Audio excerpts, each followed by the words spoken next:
Aïcha, salam alaikum mbokk internet yu Diaspora News TV, heureuse de vous retrouver encore une fois ci suñu ay plateau di bég lool ci yéen ci ànd bi ngeen di ànd ak ñun ak fidélité bi machallah. Vous avez été nombreux à nous appeler, à nous envoyer des messages di laajte lan moo waral absence bi. dellu siwaat nañ encore une fois ci suñu ay plateau lépp rek nara tegu ci yoon bi ñu nekkoon fas yéene ànd ak yéen ci ay xibaar yu wér te wóor, waaye tamit di leen andil saa su nekk ay kàngam yoo xam ne seeni xam-xam day màcc bu baax jëm ca wàll wa ñuy waxtaanee.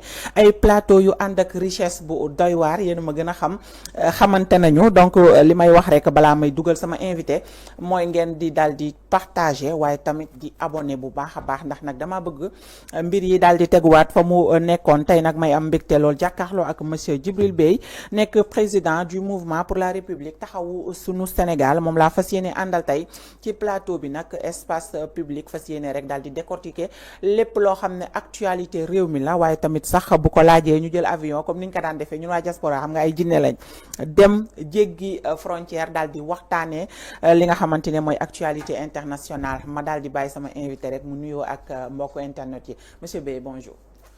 Bonjour Fatou, maa ngi lay ziar madame Camara, di nuyu say internet, di félicité wu ci reprise bi ngeen xam ne def ngeen ko. ma bëggoon nag ci loolu sax wax ne jaaxaloon na ma lool. parce que gis nga dañu war a am benn habitude. l'administration peut prendre des décisions. yàgg naa ko wax même bi may nekk ci Macky Sall. mën na jël décision yoo xam ne day nekk abus. le préfet peut le faire, le gouverneur peut le faire, un ministre peut le faire.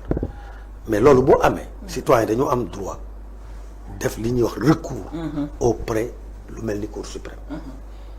bu boobaa da ngay continuer sa liggéey. ba cour suprême saytu wax la cour suprême wax. loolu mooy force de loi. kon dama jaaxle woon sax ci bi ma leen gisee ngeen tëj. ñu arrêté donc voilà je pense que dañuy félicité wu ci reprise bi ngeen xam ne def nga ko, ndax média moom dafay suuxal démocratie. média bu màbbee démocratie day màbb. fu mu mënti far nag ku ne am nga droit am sa ligne éditoriale, mais l'essentiel nga ànd ak professionnalisme. état tam war a nekk taxaw ci suuxat média ci jàppale leen. donc ci loolu la ñuy woo autorités yi. pas sur autre chose. alors foofu sax la ñuy tàmbalee suñu waxtaan la liberté de la presse. xam nga ne li ñu dund récemment en tant que quatrième pouvoir comme on nous surnomme tout le temps, mais le fait que tey Cour suprême daal di rendre décision concernant média boobu nga xam ne mooy Public SN, mu mel ne dafa nekk à l'image des autres médias y compris Diaspora News TV yi nga xam ne dañoo jàppoon ne dañoo war a arrêter seen liggéey coûte que coûte parce que nekkuñu en conformité avec le code de la presse. tey on peut dire que le droit a été dit. oui, le droit a été dit. Sénégal moom je pense que moom laay faral di wax peut-être ñun hommes politiques yi ñoo xamul, mais Sénégal c'est un pays fondamentalement attaché au droit. Le Sénégalais bëggul injustice. Malheureusement depuis indépendance ba tey nguur gu toog rek di nga wax ba nga nekkee ci opposition. mais boo ñëwee rek leneen ngay taxawee. ma jàpp ne xëy na suñu homme politique yi ñoo amul dans leur fort intérieur démocratie moo nekkul seen biir, parce que bu démocratie nekkee sa biir doo am ennemi. c'est-à-dire que tu mets que les lois, tu mets que les règlements ci sa kanam. doo jalgati, doo xeex nit di utiliser loi bi. donc loolu dafa am solo ci démocratie. te média daf ci nekk li ñuy wax quatrième pouvoir. képp koo nga xam ne bëgg nga démocratie, bëgg nga réew bu respecter loolu. média même bu sooxee da nga ko war a jàppale mu taxawaat. dugal yëkkati ko waaye doo ko nu ñu koy waxee doo profité ci sooxe boobu sax daaneel ko.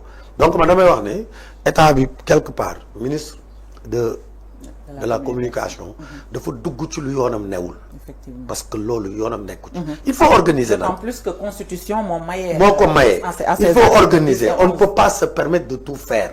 tout n'est pas permis. mais il faut les accompagner. la presse il faut la rendre forte. tey Ousmane Sonko bu ñëwee au pouvoir li ci ëpp. moom ak Diomaye. presse bi daf cee contribuer. donc Ablaye Wade daf ko xamoon. moo tax mu daan créer Soppi. Takkusaan Ablaye Wade journal bu ne créé na ko. te temps boobu journaux yi dañ daan nekk sax dans la clandestinité. mais tey jii dama jàpp ne képp ku jàpp ne mën nga daaneel presse. mais xanaa gisoo réseaux sociaux yi. c'est-à-dire nit mën na sax toog këram wax li ko metti. dëgg la kon na politiciens yi gën a am dal.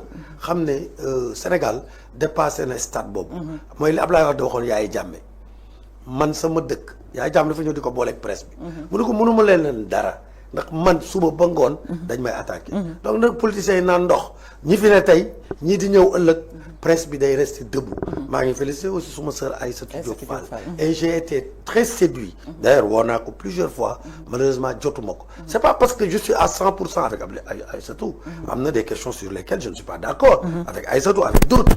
mais li am solo mooy li mu def li nga xam ne loolu la ko yoon may. ba yoon may ko ci ndam donc yéen aussi tey vous êtes dans cette même situation. continuez leen liggéey. jàpp seen liggéey. maintenant si l'État veut forcer la main ngeen bàyyi ko mu forcer la main mu ñëw tëj. les Sénégalais vont apprécier. et faire le donc bon je pense que la presse quand même doit rester debout dans une démocratie. surtout debout et unie et indivisible. C'est important. Alors c'est un message que je lance à l'endroit de tous mes confrères et consoeurs, à l'ensemble de la presse, di remercier waale tamit monsieur Kane, président du conseil des éditeurs et patron de presse, moom tamit def na si ay jéego yu am solo. Ibrahima Lissa Faye noonu. Alors dañuy bàyyi presse daal di ñëw nag ci réew mi, situation réew mi dëkk bi fi mu toll nii fi mu toll alerte yi mu ngi jógee fu ne. tey ci suba gis nañu lettre boo xam ne kii di Robert Bourgi nekk avocat de renom moom moo ko bind. xam nga digganteem ak Sénégal daanaka fi la dëkk sax la ñu mën a wax. alors ñu gis ko mu bind lettre nee na il a peur, dafa tiit, dafa ragalal réew mi ndax li mu gis mooy ne justice bi jamono ji dañu koy utiliser ngir mbirum revanche mais pas au nom de la République. réew mi tey ñi nga xam ne 24 mars 2024 dañoo defoon seen choix porté ko sur le Pastef ñi ngi tàmbali di sëngeem ban jàngat nga ci am. waaw man xam nga nag Robert Bourgi dama nekk ci ñi nga xam ne acteur politique wala daal citoyen simple. boo xam ne dama ko mës a jàpp comme France Afrique. man jàpp naa ne Ablaye Wade comme France moom d'habitude. bu daan bëgg daaneel nguur wala jël loxoom teg ci réew. ci ñoom la daan jaar. parce que ñooy ay instruments am. maa ngi fàttaliku da daan xëy rek ne Sénégalais yi Karim Wade woon na ma démb nee na lii yooyu yëpp dañ ko doon def. pour jaxase Wade ak Sénégalais yi. parce que bu dee yenn réew yi mën nañ fa def ay coup d'état. bu dee yeneen réew yi mën nañu instrumentaliser armée bi. ak yeneen Sénégal dafa mës a nekk démocratie. mënuñu ko woon France bi mu bëggee xeex Ablaye Wade dëgg dafa utiliser une certaine presse. utiliser ñu mel ni Bourgi ñuy jaxase Wade ak population yi. même si. ñun Ablaye Wade amoon na ci part de responsabilité ci ni mu doon doxalee réew mi waaye dama bëgg wax ne musuma ànd ak moom ci mbir yu mel noonu. donc du tey laay ànd ak moom. je pense que il est sénégalais c'est vrai mais il est plus français que sénégalais. et il défend souvent l'intérêt des Français. je n'ai même pas su que mës na am lien ak les gens du Pastef. si moom laa déggee mu ne doon na waxtaan ak ñoom. man c'est une personne boo xam ne neex dëgg yàlla. en tant que humain je le respecte. mais sur le plan politique si samay convictions. su ma woon tey pour ñu ndekki du ma toog ak moom. parce que ils ont incarné tous les complots que la France a fait au Sénégal. maintenant nawloowu ma ko politiquement. parce que dañu comploter Afrique depuis des années. notre Afrique muy ay Thomas Sankara. muy depuis les Patrice Lumumba. mais moom après doomu ki nga xam ne kii incarné France Afrique dëgg moom doomu kooku la. ci fils spirituel kooku la. kon kooku man bugguma di jot ay leçons. ci moom. mais par contre la nga xam ne bind na ko en tant que intellectuel. ba ma ca duggee lire ko am na la nga xam ne ànd naa ci am loo xam ne ànduma ci. jàpp naa ne tey Sénégal ñu ngi si suñu troisième. alternance. mais amaguñu ba tey alternative. dama wax ne Ablaye Wade 2001. les vraies réformes yi Sénégal soxla on les a pas portées. on était très jeunes. dañ ko jàppale 2001 ci référendum bi xeex ñu voté ko mais soo demee ba ci biir après di nga gis ne neex dëgg yàlla constitution 1963 bi fi newoon. la ca changé bëriwul. donc li ñu doon wax parti socialiste lépp daanaka. dañ ko bàyyi mu way. Macky Sall bu mu ñëwee 2016 man voté wu ma kii bi référendum mu Macky Sall bi. parce que dama jàppoon ne c'était de la poudre dans les yeux. c'est des réformettes mënoo créer scénarii teg ay kilifa Sénégal yëpp waxtaan. ñu jël la nga xam ne moo jóge woon ci li ñu tuddee assise nationale. bi nga xam ne incarné wul woon Sénégal yëpp waaye scénarii boole woot na ci peut-être waxtaan. parti bi ñëwoon nekk opposition moment boobu. donc ñu am ay conclusions yu leer Macky Sall woo Abdoulaye Makhtar Mbow kilifa bu toll noonu. yàlla na yàlla yokk leeram. jàppale ko liggéey ñu jox ko mu jël lépp teg ci suufu table bi. def benn référendum def benn fourre-tout-am organiser ko loolu moo tax Sénégal amul alternative. tey le Sénégal vient d'avoir une troisième alternance président Diomaye bu mu ñëw lu mu njëkk a wax ñoom bi ñu nekk opposant dañu ne justice amul ci réew. loolu la ñu waxoon. waaw tey boo waxee loolu man de dama mës a wax ne Sénégal am na justice. la justice elle est indépendante. mais war nañ ko joyantil. war nañ ko gën a defar war nañu gën a renforcer doole juges yi parce que des fois effectivement saay-saayu politicien mën na wëñaar loxo yenn magistrats yi. bu ñu tiitee tuuti mën nañu fléchir ba nga xam ne dinañ leen defloo la nga xam ne teguwul ci yoon. kon ñoom bi ñu ñëwee xeex loolu ba ñu fal leen muy Diomaye muy ak monsieur le premier ministre Ousmane Sonko. kon président Diomaye ñëw rek wax ne les assises de la justice ñëpp saluer ko. mu am ay réformes yu fortes yoo xam ne war nañ ko apporter. boobu ba tey gis naa ne. mais 11 recommandations yi nga xam ne moo génne woon ci assises de la justice yooyu ba tey jii du benn boo xam ne. amul benn buñ ci def appliqué nañ ko amul benn buñ ci appliqué. alors ils ont une majorité je pense que volonté politique manqué na ci loolu. te Sénégal tey lépp urgence la. lépp urgence la et je parle même pas de réforme sur le plan politique juste. déglu naa li ñu wax ci dialogue bi. effectivement beaucoup de bonnes choses se sont sorties. mais balaa ngay dem dialogue déjà defoon nga benn. sur la justice. mais appliqué ko. déjà waroo xalaat ne su ma ko appliqué waa APR yi may jàpp tey dañ ciy bénéficier. non un démocrate su nekkee ci yow da ngay wax ne damay joyanti. ñii ba su ma leen di jàpp dama leen di jàpp ci justice bu gën a ñoŋ. damay dégg suma frère waa Pastef bi j'en ai. dañuy waxtaan dañuy débattre maa ngi nuyu Serigne Diagne au passage. mais dama ko Serigne quand on vous dit de réformer nga naan non justice bi changé na léegi. lan moo changé dara changé wul. en tout cas le système est toujours là. tu as changé ay nit nga changé. kese waaw mais ma ne ko tey. réforme xam nga lan fan la amee sens. mooy même suba bu saay-saay ñëwee di gérer Sénégal du mënal dara Sénégalais yi. parce que donc il faut réformer le système. donc man dama jàpp ne loolu quand même am na lenteur bu doy waar. te tey jii ñëpp ànd nañu ci reddition des comptes. ñun mënoo gérer Sénégal yor alalu Sénégal pendant 12 ans. te kenn du la laaj foo ko dugal. képp ku jël alalu Sénégal daf ko war a delloo bu mu mat sëkk. man damay saluer loolu. mënuñu def endettement Sénégal endetté wu. dinañ ñëw ci loolu. man damay wax ne taux endettement amul solo pour man. ay 100% du PIB 65% man pour man c'est pas important. ce qui est important c'est de prendre en charge les priorités des Sénégalais. mooy Sénégalais yi am paj bu ñoŋ. mooy Sénégalais yi am tali yu baax.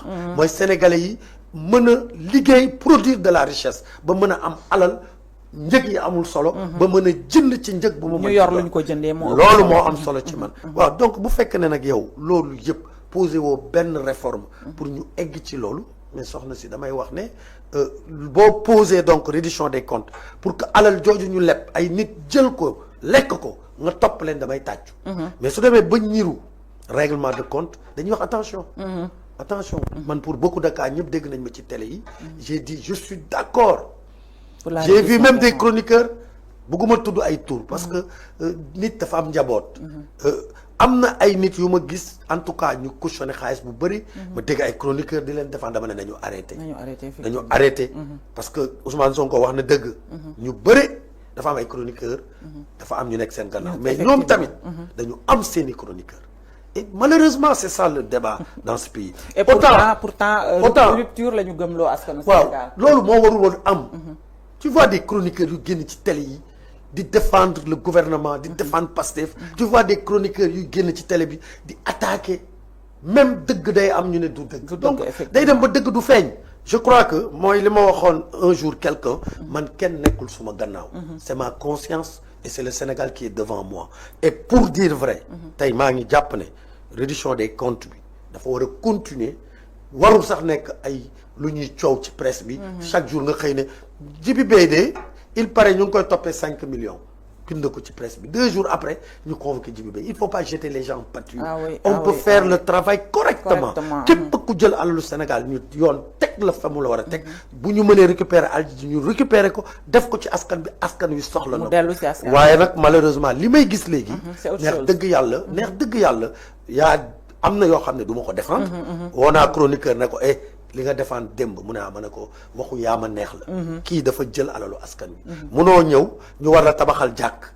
nga génne xaalis fay te jàkk amul loolu kenn mënu ko défendre waaye nag am na yeneen cas yu ma gis yoo xam ne ñiru na règlement de compte alors dañu des ci la justice balaa may ñëw ci économie réew mi dañu desandi ba léegi ci arrestation yi nga xamante ne moom la ñu gis bi ci mujj di bu Moustapha Diakhaté nga xamante si tey jii dem na ba ki nga xamante ne moom mooy Henriette Cissé bu cour pénale internationale moom sax dem na ba wax ni devant la cour que ni gis nañu ni que li ñu koy toppee c'est pas fondé du loo xam ne délit bi mi ngi fa exactement mais loo xam ne la ci côté politique la ñu ko gën a mën a teg est-ce que tey sénégalais yi ils sont pas restés sur leur faim ba tey soxna si c'est dramatique man Moustapha Diakhaté bële yoon sax dama ko tooñ à travers ce plateau dinaa ko baalu àq xam nga pourquoi ñun dañu xaw a tubaabe bi mu waxee seen képp ku votel Pastef da nga alku dama demee kii il nous a tous insultés moi j'ai pas voté pour le Pastef j'ai voté contre le Pastef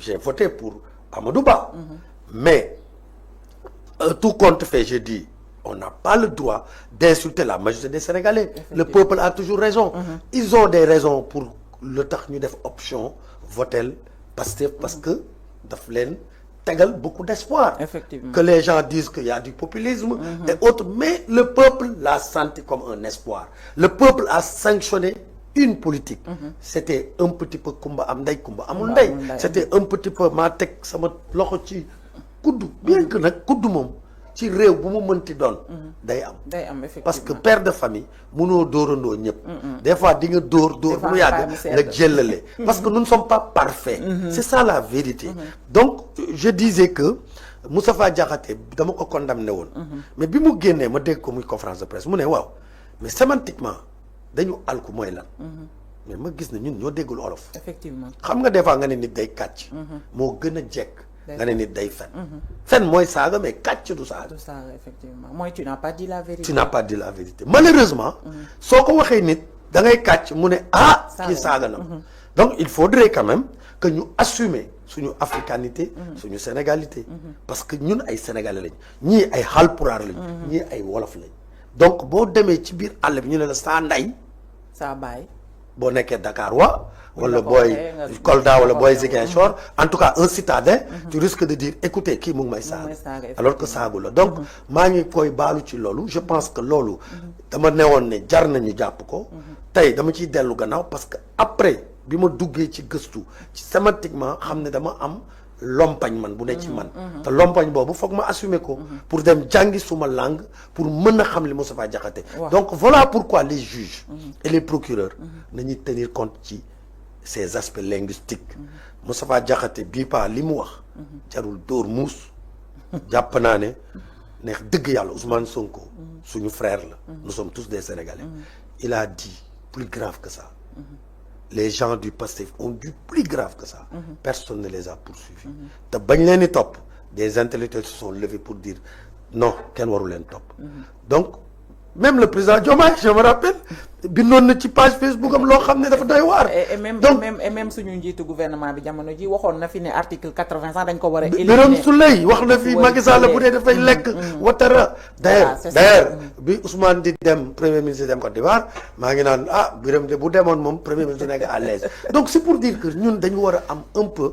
dañu war a am taxawaay nous les hommes politiques d'une manière générale dañu war a gën a am taxawaay nguur man du ma jaral may saaga Ousmane Sonko gis nga su ma toogee ci télé d'accorduma ak Ousmane Sonko ma gis benn dame buy saaga yaayam di saaga damay couper suma portable parce que j'ai mal parce que cette dame cette bonne dame c'est notre maman elle n'a rien fait pour être insultée. C'est vrai. Donc je dis que mën nañu xeex politiquement bañ a saaga mais Moustapha Diakhaté la may woo gouvernement bi di woo procureur gis na ce qui s'est passé avec les autres procureurs quand le Pastef est venu au pouvoir ils les ont tous sanctionnés donc nañuy teg dëgg nañuy dem ak seen conscience j'ai toujours dit que le procureur man dama leen respecter c'est des gens dignes sénégalais yi nag politiciens yi ñoo leen di jël di leen saaga.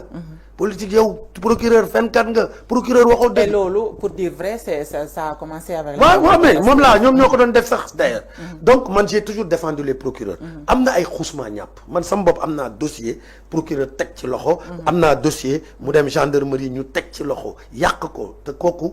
càcc bu mag la guddi la ko def en réunion jël suma matériel ba tey kenn sanctionné wu ko loolu day am partout mais globalement la justice sénégalaise c'est une justice respectueuse donc je les appelle à plus de tolérance Moustapha Diakhaté li mu wax bu dee moom lañ koy toppee ku ñaafe wala bu dee affaire protocole neex dëgg yàlla nañ ko bàyyi mu ñibbi këram c'est ça waaw la démocratie ne mérite pas ça donc compte tenu de ça man damay wax ne d'accord ma ci maintenant man saagakat moom du ma ci ànd képp kuy saaga nañ la teg ci yoon le président article 80 c'est des lois liberticides 254 255 yooyu c'est des fourre-tout waxuñu ne kenn du protéger état quand tu fais une atteinte à la sûreté de l'état moi je dis nañ dal sa kaw l'état est au-dessus de toute considération personne n'a droit atteindre à sa sécurité. Pourquoi? Nous sommes 18 millions de Sénégalais.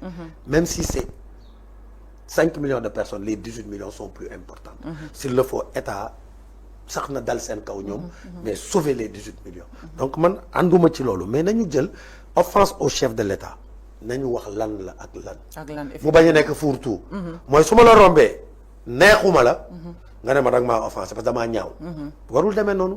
damaa ñaaw neexuma la. waaye mënoo ma daaneel. mais boo nee offense au chef nga def ci loo xam ne boo ma nee neexuma la rek nga joxoñ ma loolu d'accord ma ci institutions yi dañ leen protéger waxuma sax institutions yi man en tant que citoyen sax waruma génn nit di ma saaga on doit me protéger on est tous d'accord mais par contre le fourre-tout là depuis Ablaye Wade ñun ñu ngi koy xeex pourquoi Ablaye dindiwu ko pourquoi Macky Sall dindiwu ko pourquoi tey waa Pastef dindiwuñ ko ça c'est da lay won ne que homme politique yi la tey foog ñu wax ak ñoom ñu xam ne moomuñu Sénégal te ñu respecter Sénégalais yi je pense que ça c'est des dafa nekk ay loo xam ne ñëpp xeex nañ ko man j'invite le président Bassirou Diomaye Faye neex dëgg yàlla avec sa majorité à l'Assemblée de régler cette question na génnee loi yooyu ñu tënkaat ko identifier clairement lan mooy doon offense au chef de l'État. D'autant plus que ñu bëri jàppoon nañu ne tey bu ñu amee accession Pastef ci au pouvoir yenn délit d'opinion yi dootul nekkati objet wu arrestation. tout à fait soxna si tu sais moi je vous dis très sincèrement nous avons toujours eu des visions croisées dans une certaine mesure avec eux ci xeex mooy ay démocratie renforcée ay beaucoup de choses càcc bi ci réew mi mais malheureusement ce que je constate aujourd'hui ils sont pas sur ce chemin-là je vois que c'est les mêmes régimes qui passent et qui se ressemblent je pense que le Sénégal ne mérite pas et tout le monde sait que depuis bi ñu gagné ba tey dama taxaw ne nañ leen jàppale pas pour dem ci ñoom dañ leen war a jàppale ils n'ont pas le droit à l'échec j'ai théorisé partout que la vision 2050 c'est une très bonne vision man dama ko jàngat dama ko présenter ministère de la santé benn réunion bu ñu amoon sama directeur ne ma Djibril demal nga présenter ko man maa ko présenter am na quelqu'un qui est du Pastef qui me disait tu l'as mieux présenté que ka ko defoon Diamniadio c'est pour dire que dama ko épouser mais malheureusement cette vision là dañ ko bind théoriquement mais dans la pratique neex dëgg yàlla waaw dans la pratique le Sénégal risque d'avoir un réveil brutal donc dañuy alerter président moo wax nañu alerter dañ koy alerter président il faut revoir la politique en tout cas sur le plan économique mu ngi tagga tembe sur beaucoup de plans mu ngi tagga tembe et vous n'avez pas droit à l'erreur foofu laa doon ñëw sax sur le plan économique gis nañu ci lettre Robert Bourgi bi wàccaguma ko ba léegi mu am ay points yu xaw a daw yaram yu mu ci wax nee na Sénégal ñi nga xamante ne ñoo nekk ci Sénégal ñooy ay Sénégalais te amoon yaakaar dem na ba ci la mère de famille donc actuellement ñëpp dañoo sëngeem parce que jàpp nañu ne dëkk bi métti na métti boo xam ne moi par exemple je vois des gens yoo xam ne dañu doon défendre Pastef tey jii boo leen bëggee tàllal sa micro dañ naan la non je peux pas parler parce que situation réew mi économiquement permettre ma may wax actuellement ci politique. soxna Sénégal tolloon na foo xam ne da ngay nekk APR ànd ak Macky Sall sa njaboot nekk Pastef. foofu lañ tolloon. li ma lay wax nii c'est la vérité. bien sûr fa lañ tolloon da ngay tëdd ak sa jabar ba guddi yuuxu ko. yuuxu. jóg génn ci néeg bi dem tëdd ci canal. parce que moom dafa doon am espoir ci Pastef. des fois sax mu leen xëy na da ngeen gumba. gisu leen quoi. donc malheureusement xam nga gis nga xale yi ils sont presque plus de 75% de la population. mais ay cag-cag la ñuy def. billaay. quelle politique de l'emploi. président wax na employabilité des jeunes quelle politique. moo tax tey man mouvement politique laa yoroon. maa ngi ko créé depuis temps wu Macky Sall. Front pour la République maa ngi ko taxawu Sénégal. c'est défendre la République. Aujourd'hui je vais aller vers un parti politique. parce que je pense qu'on n'a pas réellement une alternative actuellement. te les jeunes là suñu continuer nii c'est une bombe. c'est une opportunité pour le Sénégal de se développer. am ay xale yu nekk en bonne santé am ay xale yu bien formés. seen formation nekk en adéquation ak bëgg-bëgg réew mi. parce que tey mën nga former 100 xale. te du ñu am liggéey. parce que du loolu la réew mi soxla. effectivement donc yow théoriser nga ko mais dans la pratique mise en œuvre modeste. je dis pas que lépp dafa war a nekk tey man maa njëkk a wax ne cin mënoo ko teg tey mu ñor tey. mais il faut mos nga teg cin bi mu tàkk. tempo ñuy gis ne xorom dugg na. jën dugg na. que lii dina ñor. mais bu dee dañ ñëw gis ne muus bi bool bi ñu tegoon def ci jën yi lekk na ko roof bi tuuru na. mais dañuy jóg ñu alerter. c'est grave. il est temps que neex dëgg yàlla ñu mener des politiques des réformes structurelles. rapport Cour des comptes lan la indi tey Sénégal dafa war a teg ay réformes. plus jamais ça il y a eu des dérives. il y a eu des dérives très graves. yu warul woon am Sénégal mais digitalisation lu muy jëriñ wax nañ ko. mu ngi ci vision 2050 mais soxlawul mu yàgg. digitalisation du dara. on doit dématérialiser beaucoup de choses dans ce pays kayit yi da ngay dem administration ay kees moo tax on veut mettre en place notre parti jox Sénégalais yi benn programme boo xam ne en 5 ans bu ñu ko dóoree dinañu bëgg ci Sénégal. parce que mbir mi du rek nga am loo def sa poche. mais soo gisee ne ñi fi nekk sur le plan organisationnel soxlawul xaalis lépp loo mën organiser mu baax. organiser ko soxlawul xaalis. mooy li ma wax hôpitaux yi jox nañ la hôpital directeur nga xoolal lépp lu soxlawul xaalis nga organiser ko ba nga xam ne population bu dugg du soxla woo directeur bi wala ku mu fa xam pour ñu faj ko. li soxla xaalis nga xool la ci hôpital bi mën nga jël ko ci gafaga nga deg ko la nga xam ne nag hôpital attanu ko état moo ko attan nga def lettre plaidoyer dugg génn fëgg ba sa ministre dégg la jël moyen jox la nga liggéey. c'est comme ça donc l'état aussi c'est comme ça. aujourd'hui les libertés individuelles de la presse ñoŋal démocratie loolu soxlawul xaalis. dañuy dem assemblée ñu voté ko bi ñu bëggee def loi interprétative ils l'ont fait. en procédure d'urgence. pourquoi pas réformer la justice. des juges de liberté. pourquoi pas wàññi doole procureur. pourquoi pas ñu dindi chaîne bi ñu takk ci loxo juge d'instruction yi. bu juge d'instruction bëggee bàyyi liberté provisoire procureur bañ du mën a ne. pourquoi mais voilà des chaînes à casser. pour que notre système judiciaire soit plus performant. man je salue les magistrats. je les rends hommage. quel que soit lu nit yi mën a wax di leen pointer le doigt. c'est des gens fatigués. 18 millions de Sénégalais combien de magistrats. donc organisons tout cela c'est des urgences. vraiment Sénégal moo ñu ñor quoi. j'alerte le président il faut qu'on y aille vite. alors flou bi nga xamante ne ñu ngi koy gis ci dette yi nga xam ne Sénégal ñu ngi koy def surtout régime bi nga xamante ne ñoo fi nekk actuellement en place gis nañu ne de janvier 2025 à juin 2025 déjà leb nañu lu tolloog 1036 milliards de francs CFA ba noppi ñu gis dëkk bu mel ni Côte d'Ivoire mu abal Sénégal xaalis lu toll ci 77 milliards alors est-ce que tamit jotul askanu Sénégal xam fan la bor yooyu di dugg. waaw man économiste la dama wax ne dégg naa ñëpp budget 2024 wooy gars yi ils ont fait grever le déficit budgétaire dañ ko yokk. effectivement 840 milliards la waroon nekk ci loi des finances initiale. mais biñ demee ba ca cappaandaw ga ci 2300 milliards de déficit la ñu am. mais loolu ça peut s'expliquer hein. c'est pas toujours mauvais. soxna si c'est pas toujours mauvais. vous savez tu as des ressources tu dois faire des dépenses say dépenses ëpp say la nga am. nga war a faj say doom doole bi faj leen. si c'est pas mauvais. des fois dëkk ne man sama déficit budgétaire dama koy gréver man. pour xoolal sama waa réew am transport yu moderne sama waa réew am hôpitaux yu mucc ayib di faju sama waa réew am population yi village bu gën a reculé am électrification sama waa réew ma emblaver des terres jox ko baykat yi organiser leen jox leen des moyens pour yokk suma capacité ak sumay rendement loolu mooy développer réew loolu boo ko bëggee def foog nga leb man dama nekk ci économiste yi nga xam ne dama ne déficit sama yoon nekku ci dama ne leb sama yoon newu ci mais nag boo lebee naa la wax ñaata taux bi ñaata la lan la coûter parce que mën nga leb jëndee dette bi leb bi nga jëndee ko prix bu cher comme mën nga leb ak prix bu yomb foofu laa malheureusement Sénégal tey dañu taxaw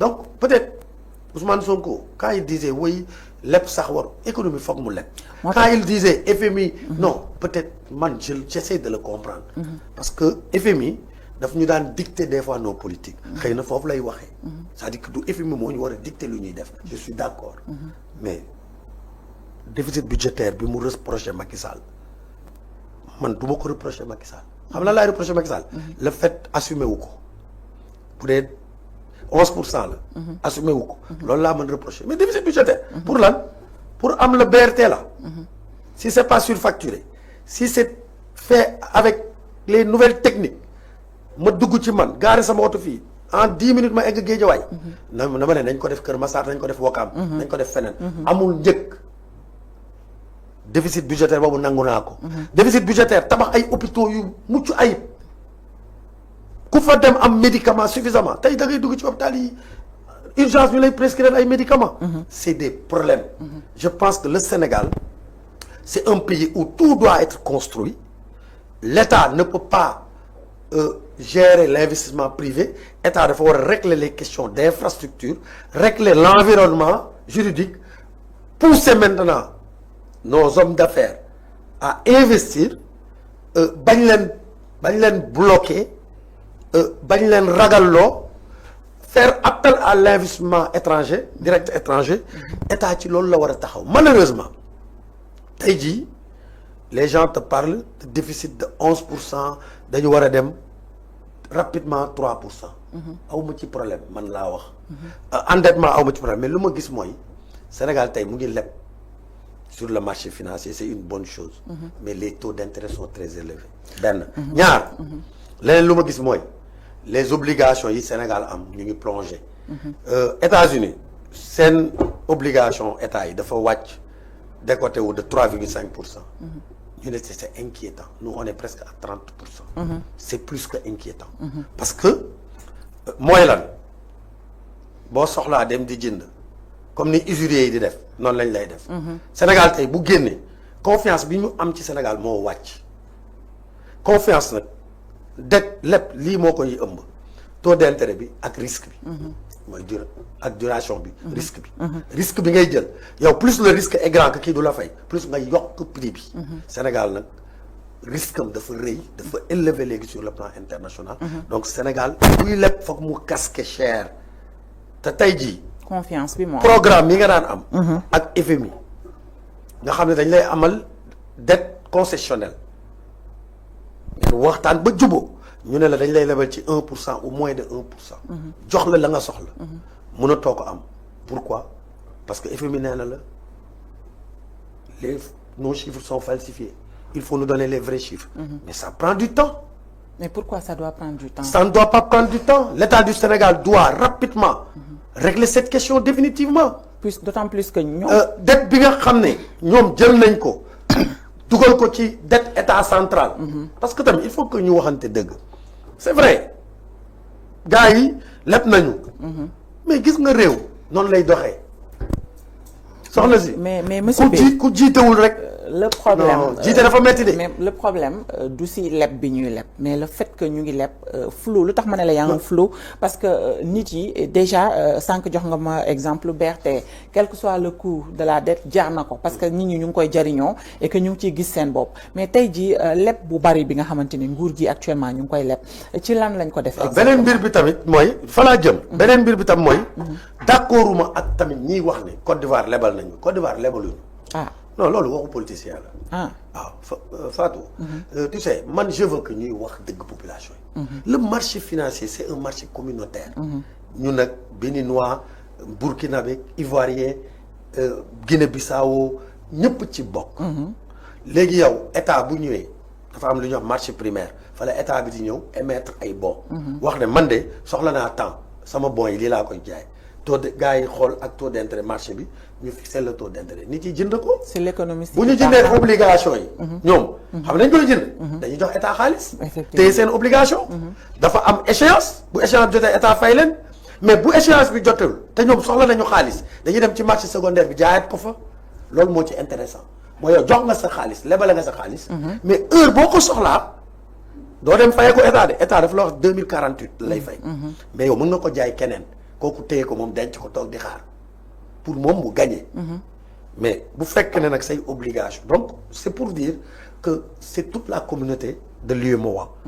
S'il y a des Ivoiriens ou des banques ivoiriennes dañ ciy bokk. des banques sénégalais bokk ci peut-être mën nañu wax ne ñaata sénégalais ñoo ci bokk dégguma lool de dañuy wax rek ne maliens yi lebal nañu ivoiriens yi. est-ce que c'est pas aussi pour. peut-être amul nationalité quoi loolu.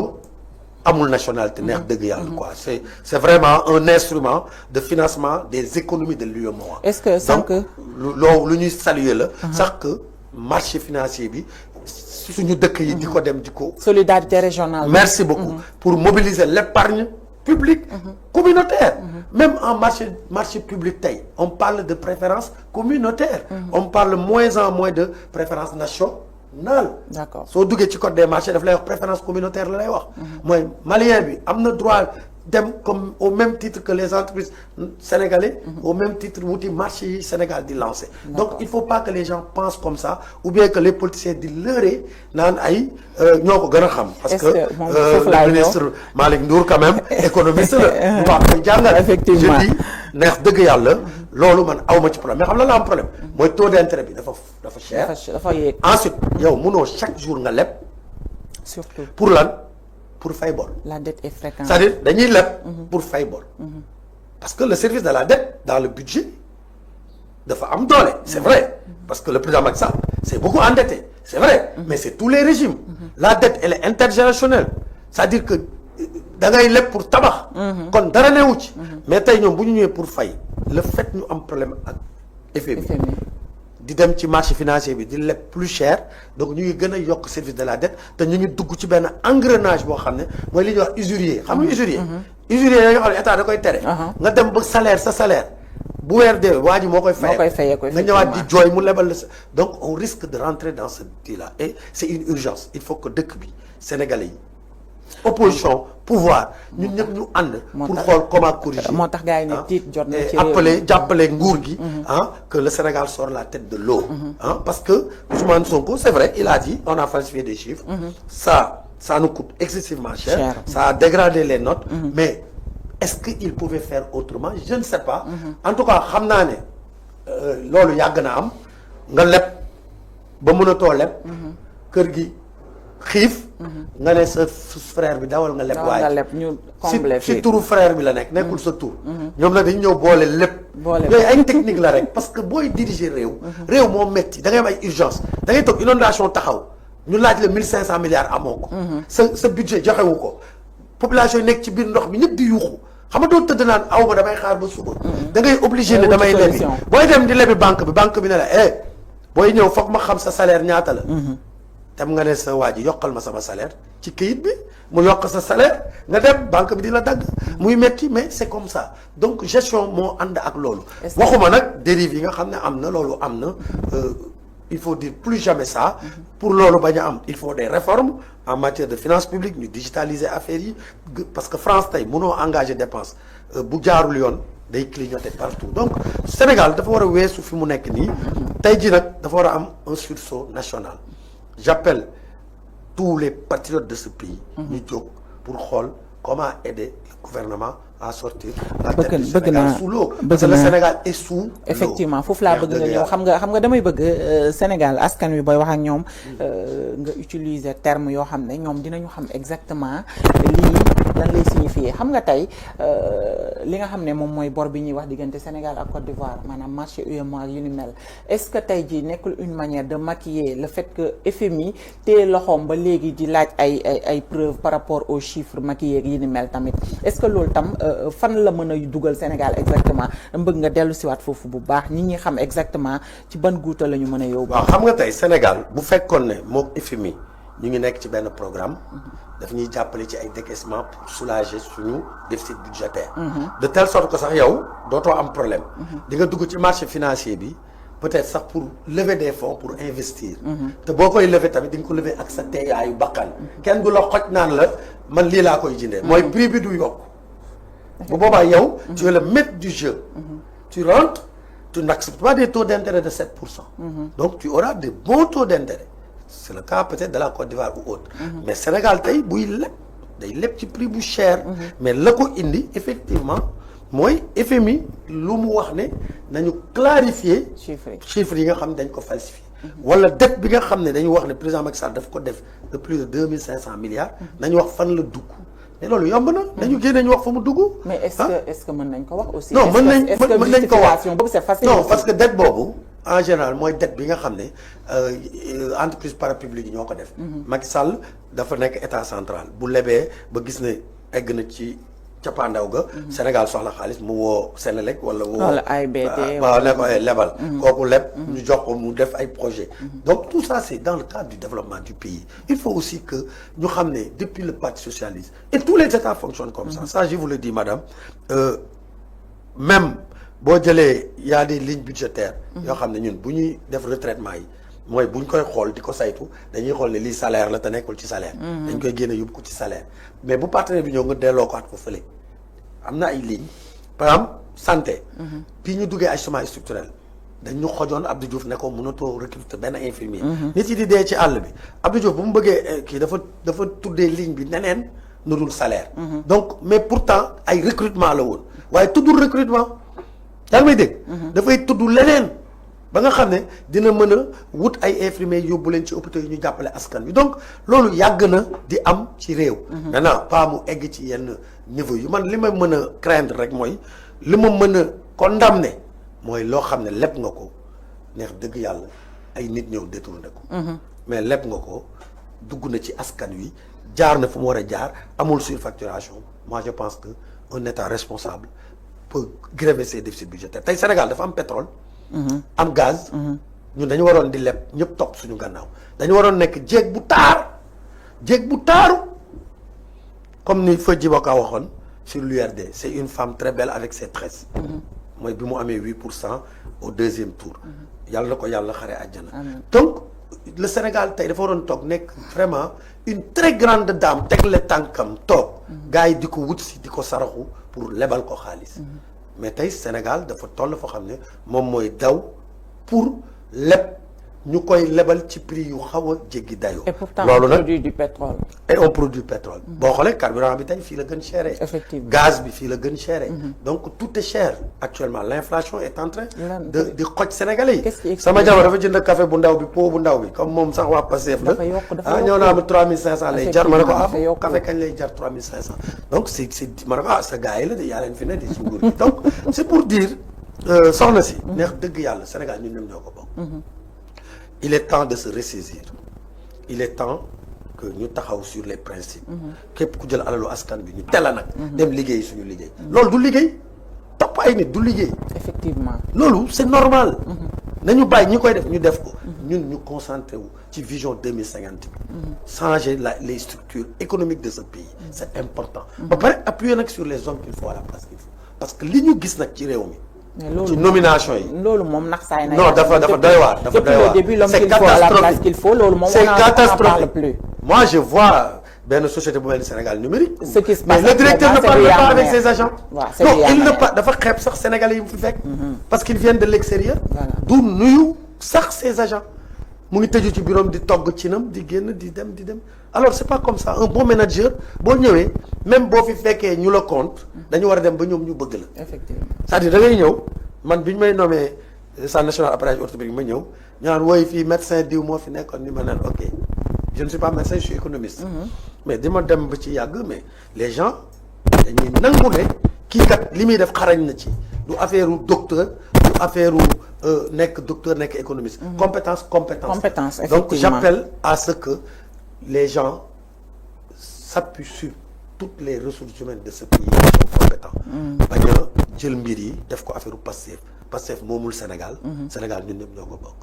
mais monsieur Beye récemment rek on a vu ci approche tabaski bi par rapport au mouton de la DER on a vu que ce qui s'est passé réellement c'était pas pour peut-être tous les Sénégalais mais c'était destiné aux militants de Pastef on a vu même à travers des audios yu génn ci ay yenn groupe WhatsApp yeeg yenn information yi que ni y avait des contrats yoo xam ne dañu ko bindoon auparavant avant même ñu indi li nga xamante ne moom mooy xar yeeg yi ni mel loolu est-ce que buñ ci sukkandikoo mën nañu jàpp ni que Sénégal dañu yemale ñëpp est-ce que nekkul dafa am Sénégal de Pastef ak Sénégal yu soxna si moi je suis fondamentalement anti-système man mais pas anti-système mooy bañ nit yi fii dañuy sàcc lañ non fii ñëpp benn lañ amul ñu gën fii soo duggee Pastef y a des gens bien compétents qui aiment leur pays qui sont des patriotes boo duggee après da nga ko fay fekk Macky Sall c'est un patriote il faut gis nga jiite dafa metti nag dafa metti il a des responsabilités il y a eu des dérives mais c'est un patriote il aime ce pays il faut le dire ah mais jiite metti ñoom nañu bàyyi ba ñu def 5 ans parce que si biir njaboot dina am ñu ñëw def ay xolal ay bêtises yu extraordinaire di nga toog ñu ne la ka nga foogul sàcc alal du lépp la ñuy wax ci kaw de donc c'est pour dire nañu def ndànk il faut avoir beaucoup d'humilité gis nga boo jiitewul nag boo musul jiite da ngay am euphorie mais gaawal yàlla dimbali la nga wàccaat pied sur terre parce que sinon di nga am réveil bu brutal li ma lay xamal mooy réew nekkul kër c'est très compliqué lu toll ni DER président Macky Sall moo ko mettre en place tout ce qui est bon président Macky Sall def ko ñoom bu ñu ñëwee dañ ko war a continuer maa ngi koy saluer am nañu dafa copier vision 2050 dafa copier PSE c'est pas vrai nekkuma ci dynamique yooyu l'État est une continuité nekkuma sax ci dynamique yooyu soxna si malade boo ko tëralee nga diagnostiqué ko même feebar bi génn mooy foog nga former jeunes yi kon sa programme bu bees bi looy def formation des jeunes bu tombeek bi Macky Sall di ko parce que loolu mooy métti Sénégal mais loolu mooy état sax loolu mooy état donc c'est une très bonne vision mais DER bi Tata Aïda Mbodj moom waroon na maytu lii parce que DER defuñu ko pour consommation xam nga tabaski c'est pas une obligation soxna tabaski yàlla tegu ko kenn même bu ma déggee sax opposant nan nit yee ngi taxaw père de famille amuñu xar ku ne di wax pour teg ko ci ndoddu nguur gi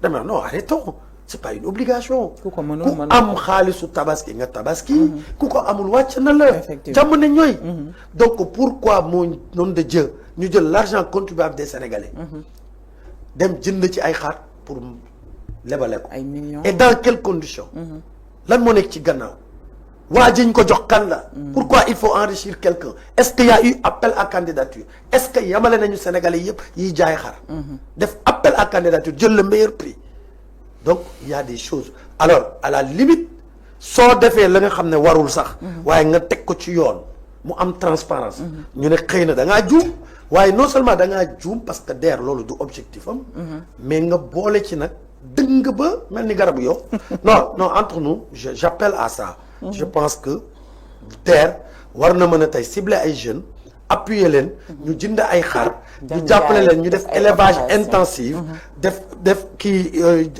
yar jur ba tabaski jotee mu dimbali leen ñu jox ko ay sénégalais mu fayal sénégalais yooyu après nag bu boobaa sénégalais yooyu fay ndànk-ndànk loolu ànd nañ ci mais day fekk mu nekk appui à la production mais pas ay consommation le budget du Sénégal nga jël ko def ko nii c'est comme les 5 milliards qu'ils ont donné aux ex-détenus je suis pas d'accord am na des victimes quand même am na des victimes yu dox ñu jàpp leen aveuglément tëj leen ci kaso bi. teg leen lu dul yoon. am na ñu jàpp ñu nekk Pastef ak ñu nekk ay citoyens simples. teg leen lu dul yoon. état bi mën na d'accord mu ndàmp leen d'accord naa ci. mais faudrait-il que ñu identifier leen. faudrait-il que justice wax ba pare. mais yow nga xëy toog sa néeg. jël 108 millions séddale ko. après jël 5 milliards. non je dis entre nous peut-être même casseur bu def loolu. yaa ngi koy pousser suba. ñu casser. mais Sénégal nag nekkul réew boo xam ne suba dañuy jógaat tojaat ay Auchan. waaw dafay am donc mun na am précédent bu am na Sénégalais yu ñu toj seen oto. man j'en connais. saccagé seen oto saccagé seen magasin. am na ñooñu mën nañ leen. indemniser am na waa Pastef yu ñu tooñ tëj leen ci kaso bi teguñu ko ci yoon. ñooñu mën nañ leen indemniser. mais indemniser say militants. je pense c'est autre chose c'est autre chose. Aïda Mbodj vient de le faire. loolu du rupture. je pense que nous.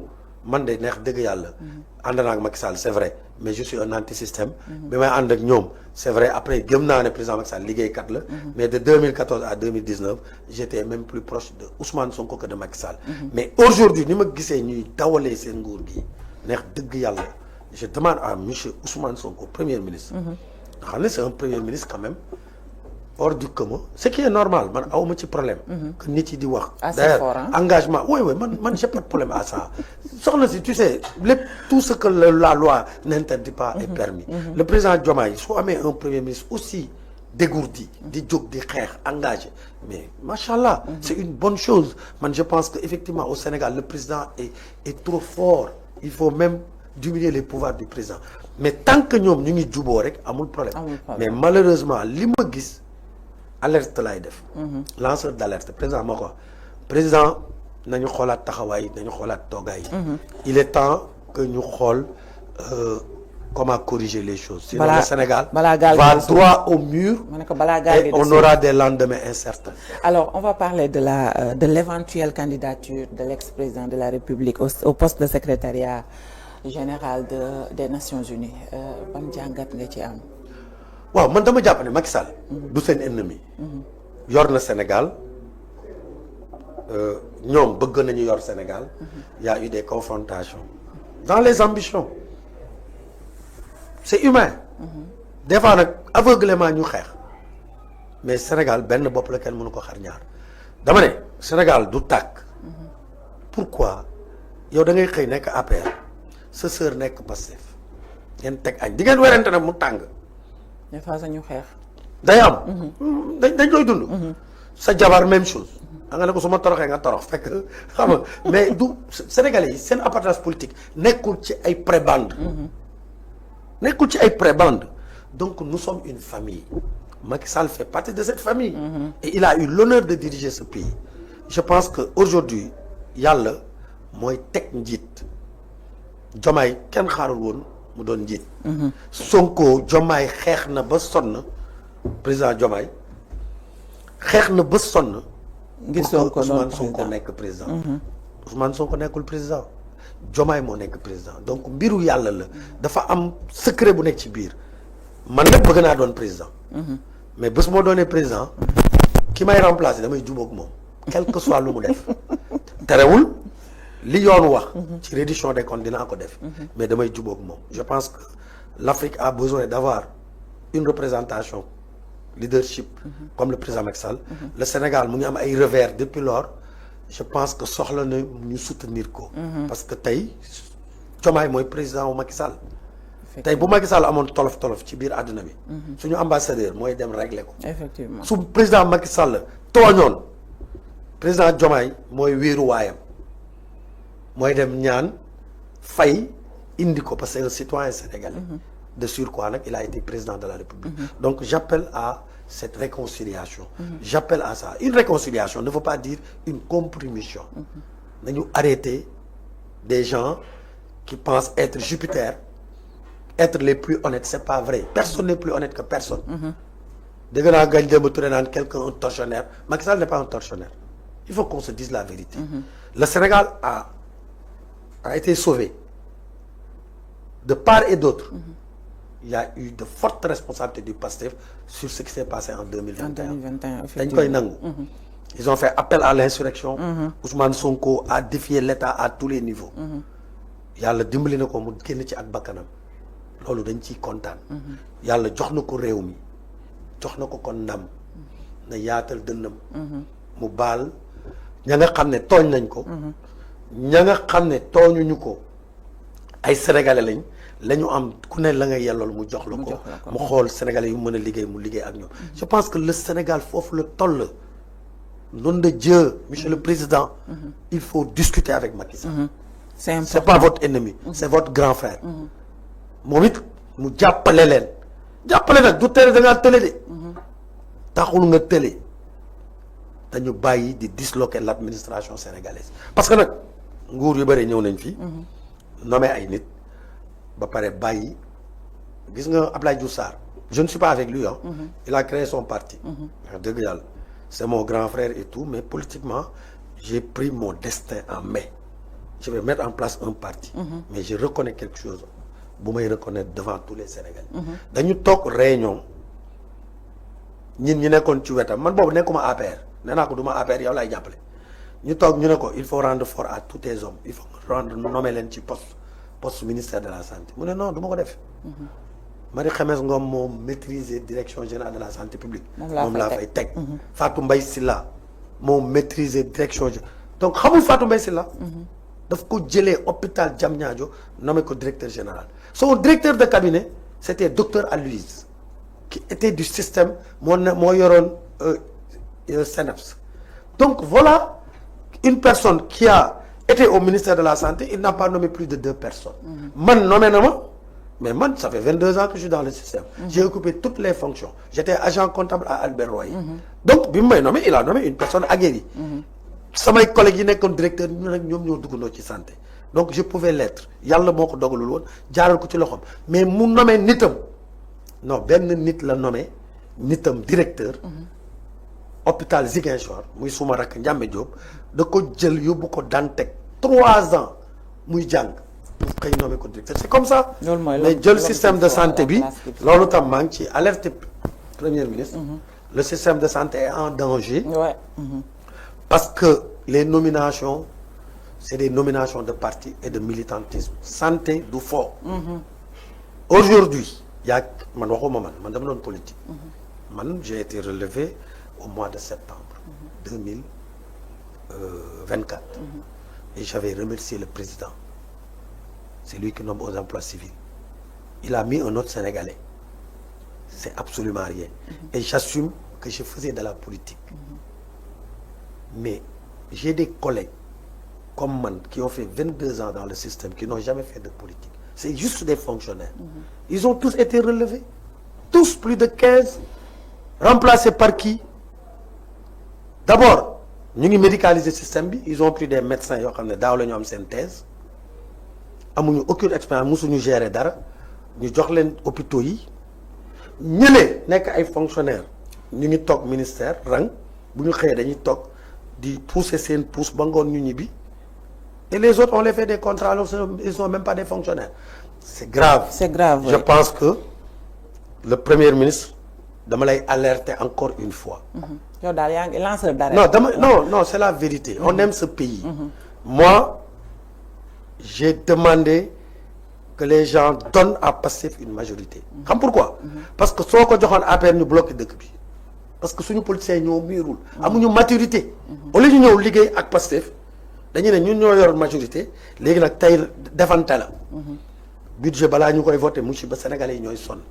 je voulais pas nag une majorité je voulais pas nag une majorité écrasante comme ça comme 2022 bi Pastef ak Khalifa Sall mooy Yewwi Askan Wi amee vraiment beaucoup de députés mais j'étais content dans mon cœur et j'étais à l'APR parce que loolu laa mës a rêvé bi ma xàmmee ba tey assemblée kañ lay xaw a timbo alors mais pour dire que ñu nekkuñu ci considération yooyu dañu nekk ci considération alertée je dis soxna si tu peux avoir la meilleure politique que ce soit si tu mets pas les hommes qu'il faut à la place qu'il faut des hommes expérimentés tu vas mettre ce pays en danger c'est zéro soo amee say nit on gouverne avec ces hommes je suis d'accord il faut qu'on nomme les gens du PASTEF mais c'est pas à tous les emplois il faut qu'on essaye surtout lu mel ni santé c'est vraiment technique boo amee sa boy médecin bu am doctorat am daaw mais yóbbu ko fenn mu def fa ñaari at. am tuuti jàng expérience après nga nommé ko. mais Marie Khemesse Ngom kàngam la. bi mu nekk directeur général de la santé publique. d'ailleurs bi Diouf Sarr demee kan moo ko remplacé du Marie Khemesse Ngom. ka fa nekkoon avant seen papa ñoom ñëpp colonel Cissé Sarr. mais soxna si on ne joue pas avec la santé. non non. tey jii entre nous il y a des gens de très bonnes nominations pour une personne de ressources humaines par exemple ils ont mis un gars très ouvert et qui est excellent.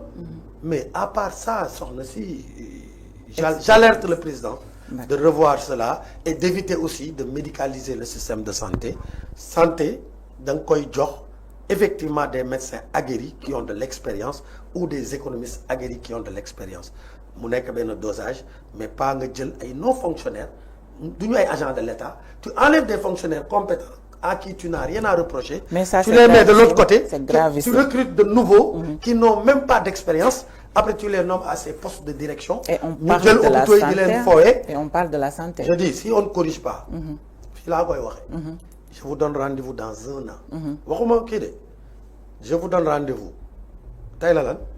Le 16 juin. 25. Je vous donne rendez-vous. 31 mars 2026. On verra des scandales si on ne corrige pas à temps. Vous baillez quiproquo, baillez de désarticuler le système. Heureusement, il y a des personnes comme Fatou Mbaye-Sylla qui sont là-bas, quand même aguerries. Mais globalement, il faut que les gens revoient les nominations, surtout au niveau de la santé. Je le demande au président de veiller à ça. Je le demande au ministre, au premier ministre Ousmane Sonko. Parce que sur mon patriotisme, moi, le faux. Et j'ai dit à quelqu'un, je ne crois pas que Ousmane Sonko est au courant de ça. Parce que patriotisme bi muy wane mënu ko conduire mu nommé ñu mel ni su dee Ousmane Sonko il est au courant de ça et c'est lui-même qui a pris ses décisions je doute du patriotisme du Premier ministre. Alors le temps nous est compté fi mu toll nii il nous reste juste quelques minutes alors mënuñu wax ñàkk a wax ci li nga xamante ne mooy actualité internationale ak échangement de frappe yi nga xam ne ñu ngi koy gis échange de frappe yi nga xam ne ñu ngi koy gis diggante Israël ak Iran suñu autorités yi ak ni ñu ci mandoo mutisme bi ñu ci àndal tey suba gis nañu ci quotidien national Le Soleil l'ambassadeur de l'Iran à Dakar muy interpeller le président et son premier ministre di naan jàppoon na ne boobu ba tey dinañu ci addu tuuti solidaire ci parce que Sénégal c'est un pays à 95% de musulmans. waaw xam nga y a des positions de principe. Je crois que des fois nag c'est un couteau à double tranchant. Ousmane Sonko ne représente plus les musulmans. Il représente juste les Sénégalais. Les Sénégalais, le président, il représente tous les Sénégalais. Et il faut d'abord nga xool les intérêts du Sénégal. Il faut déplorer les morts de part et d'autre. Parce que c'est les populations civiles qui sont en train d'en pâtir. Qui sont plus de Gaza, li fait am crime la. Dégg naa président mu wax ko Nations Unies. dama koy saluer. Le Sénégal a toujours eu cette position. Dégg naa premier ministre moom sax moom nëbbu ko. Il l'a dit clairement. Ousmane Sonko moom ragal naa ne du nekkul ko ragal quand même. On lui reconnaît ça. Donc xëy na il est un peu prudent parce que des fois aussi. Surtout situation bi Sénégal di traverser sur le plan financier xam nga gars yi di tëj robinet yi de partout je pense que nous devons être prudents parce que nag soxna si Sénégal bu méttee ñun ñëpp la métti de il faut qu'on prie pour que ce pays sorte la tête de l'eau parce que ñun ñoo koy dund ñun les Sénégalais donc je pense qu'ils sont prudents mais pour autant sur les principes le Sénégal a toujours condamné moi le Sénégal s'est toujours aligné au respect du droit international. On ne supporte pas un musulman qui est un voyou sur un chrétien ou sur un juif. Moi, je supporterai le juif qui respecte le principe de droit international. Le Sénégal s'est toujours aligné à cela. Or, dans le cas d'espèce, je pense, Israël, après avoir fait des crimes, des génocides au niveau de Gaza, je le condamne avec la dernière énergie. Netanyahou, je le disais tout à l'heure, on a pris Gbagbo pour des détails, pour l'amener au CPI, parce que la France l'a voulu. C'est la France même qui supporte aujourd'hui Israël sur les crimes contre l'humanité. Parce que Macron, moom kenn xamul position. moom day tali tànk fee sànni beneen tànk fële. Vraiment, c'est un gars qui n'est pas courageux du tout. Moi, je le dis parce que je ne représente pas le Sénégal. Macron, même, il n'est pas courageux. Donc, Trump, il est sur des positions de populisme des fois ou d'intérêt américain. On le comprend, il défend les intérêts de son pays. Mais nous, nous restons sur les principes. Donc, moi, je condamne vraiment cette agression contre l'Iran, pas parce que l'Iran est un pays musulman, c'est juste parce que l'Iran, c'est un peuple. Hein, et on doit respecter les droits de tous les peuples. Donc, voilà là où moi je peux. Et je dis, je comprends quand même les autorités, un peu de prudence. Hein, voilà. Mais ils peuvent quand même incarner un leadership, c'est important. D'accord. Alors, ma bàyyi la nga tëj. Mais Madame Camara, maa ngi lay remercier et j'espère que waxuma fi lu ëpp. Mais c'est Kama, hein, c'est pas Camara. Madame Camara, vous me rappelez donc la famille Kama, qui a beaucoup fait pour ce pays. Yàlla yokk leeram. Amiin. Mansour. Donc ñun daf ñu recevoir bi ñu nekk étudiant. J'étais le président de l'association des étudiants en gestion. On était allé voir Mansour pour comprendre beaucoup de choses, le fonctionnement des entreprises et avoir des contrats, des conventions pour avoir l'accès au stage. Donc ils nous avaient accompagnés. Je pense qu'ils ont beaucoup fait pour ce pays. Je disais juste que maa ngi lay remercier di def appel solennel au président Diomaye, di def appel solennel au premier ministre qu'il essaye de gérer ce pays avec beaucoup d'ouverture.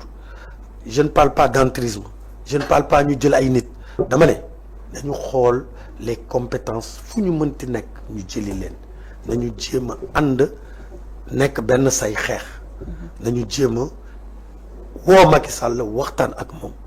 Je pense que pour ñu jot Sénégal toog nañu waxtaan, parce que bu ñu tooguloon waxtaan dañ doon rayante. C'est-à-dire bu ñu tooguloon waxtaan APR day taxaw fële muy APR ak pouvoir laa bëgg a wax la majorité d'alors ak l'opposition ñu rayante. Est-ce que jar na ko? Jaru ko. Yàlla def na li gën ci Sénégal mooy jël na nguur gi ci loxo APR jox ko teg ko ci loxo Ousmane Sonko. Kon moom aussi na ko sante yàlla mu jël hauteur. boo nekkee ak ay nit ngeen toog ci table banc di jàng mën ngeen xëccoo ay plume ak ay bic, mais boo xëccoo ak ñoom plume ak bic yàlla nommé la nga nekk seen instituteur da nga leen war a jàngal. kon na jël hauteur ah jàppale président Diomaye pour que sénégalais yëpp ànd jàppale leen. Sénégal tey pays producteur de pétrole la, prix yi yokku na partout, war na wàññeeku, war nañu surtout que ñoom dañ ko diggee ah donc nañu xool comment satisfaire la nga xam ne la demande sociale. ah ñi sàcc nag alalu Sénégal moom man nekkuma di ci défendre kenn ànduma ak ñoom, mais aussi mu bañ a nekk règlement de compte parce que am na yenn yoo xam ne daf koy xeeñ. le cas de Mansour, je suis expert en passation de marché public. En tout cas, je demande à Birahim Seck de me dire comment on peut surfacturer en appel d'offres. Donc loolu tam mën naa xëy na ma jàng, xëy na damaa juum, mais jàpp naa ne appel d'offres mënuñu ci wax surfacturation.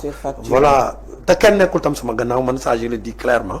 Donc voilà, maa ngi leen di appeler donc à rassembler tous les Sénégalais et ñu toog waxtaan jubóo, nañu toog waxtaan ak seen Macky Sall pour le Sénégal soit dans la sécurité, nekk ci sécurité, loolu lu am solo la, et que ñu jël les vrais enjeux et les vrais défis ñu relever ko, que ñu nekk di ku nekk di xëcc sa morom di vraiment madame Kama maa ngi lay remercier bu baax a baax. Merci beaucoup di nuyu sa internautes yi di nuyu sumay soxna di nuyu suma doom Kati Bey bi nga xam ne maye naa ko fan yi temps yi dama am goro donc voilà léegi maa ngi nekk pas quoi, donc maa ngi nuyu ñëpp wasalaam, merci. Aïcha jaajëf, je rappelle que tey nag maa ngi doon recevoir sur le plateau Espace Public monsieur Djibril Bey, nekk président du mouvement pour la République taxawu sunu Sénégal, moom la ñu doon dalal nag ci bile plateau.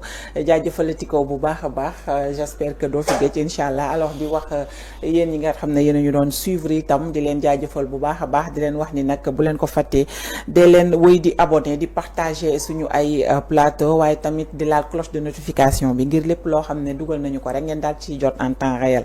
jaajëfalati leen bu baax a baax, rendez-vous ëllëg incha allah ci seen plateau l'essentiel du matin. jaa ngeen jëf.